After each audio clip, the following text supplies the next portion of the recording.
ನಾವು ಸೀಗೆಬಾಗಿ ವರದಾಂಜನೇಯ ಸ್ವಾಮಿ ದೇವಸ್ಥಾನ ತೇರಿಗೆ ಅಂತ ಹೋಗಿದ್ವಿ.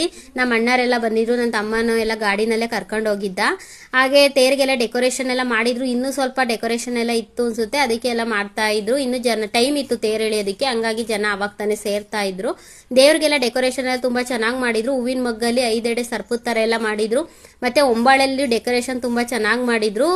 ಸಿಟಿ ಕಡೆಯಲ್ಲಿ ಒಂಬಾಳಲ್ಲಿ ಮಾಡೋದು ನಾನು ನೋಡಿಲ್ಲ. ಹಳ್ಳಿ ಕಡೆಯಲ್ಲಿ ಜಾತ್ರೆ ನಾನು ಇತ್ತೀಚೆಗೆ ಎಲ್ಲೂ ಹೋಗಿರ್ಲಿಲ್ಲ, ಇತ್ತೀಚೆಗೆ ಕಡಿಮೆನೇ ಆಗಿತ್ತು. ಇವಾಗಲೇ ನಾನು ತುಂಬಾ ದಿನಗಳ ಮೇಲೆ ಹೋಗಿದ್ದೀನಿ. ಹಾಗೆ ಎತ್ತಿನ ಗಾಡಿಲೆಲ್ಲ ಪಾನ್ಕ ತರೋರು ಅವಾಗೆಲ್ಲ, ಇವಾಗೆಲ್ಲ ಟ್ರ್ಯಾಕ್ಟರ್ಗಳು ತರ್ತಾರೆ, ಎತ್ತಿನ ಗಾಡಿಗಳು ಕಡಿಮೆ ಆಗ್ತಿರೋದ್ರಿಂದ. ಹಾಗೆ ನಮ್ಮ ರಿಲೇಷನ್ ಎಲ್ಲ ಬಂದಿದ್ರು, ಪಾಪುನೆಲ್ಲ ಎತ್ಕೊಂಡು ಸೆಲ್ಫಿ ಫೋಟೋಸ್ ಎಲ್ಲ ತಕ್ಕೊಂತ ಇದ್ರು, ಮಾತಾಡಿಸ್ತಾ ಇದ್ರು. ಹಾಗೆ ನಾನು ವಿಡಿಯೋ ಮಾಡ್ಕೊತಾ ಇದ್ದೆ. ಹಾಗೆ ತುಂಬಾ ಎಲ್ಲ ಚೆನ್ನಾಗಿತ್ತು. ಬಸವಣ್ಣಪುರ ಡೆಕೋರೇಷನ್ ಎಲ್ಲ ಮಾಡಿದ್ರು ನಗಾರಿ ಹೊಡೆಯೋದಕ್ಕೋಸ್ಕರ. ನೆಕ್ಸ್ಟ್ ವಿಡಿಯೋದಲ್ಲಿ ಪಾರ್ಟ್ 2 ವ್ಲಾಗ್ನ ಹಾಕ್ತೀನಿ ಅಂತ ಹೇಳ್ತಾ ಸಿಗುವ ಮತ್ತೆ.